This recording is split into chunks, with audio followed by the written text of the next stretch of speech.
Ready? Ready! Game, hulaan ng salita. Ang sagot ay nagsisimula sa letter P. P? Parte ng katawan ng tao. Paa! Tama pa. Isang bagay na ginagamit sa paghuhukay ng lupa, pala. Tama pala.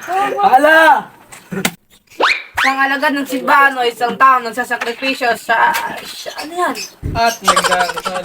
Sa iyo at nagdarasal sa Diyos para sa mga tao. Pari. Ay, nakain ng Tama pari. Hindi kita eh. Ako ba ba? Tumutukoy sa pinsala, sa balat, o sa anumang bahagi ng katawan, kadalasang dulot ng pagkakaadik sa mainit na bagay. Paso. Paso! Paso! Paso. Tama paso. Lalagyan na ng bulaklak. Paso!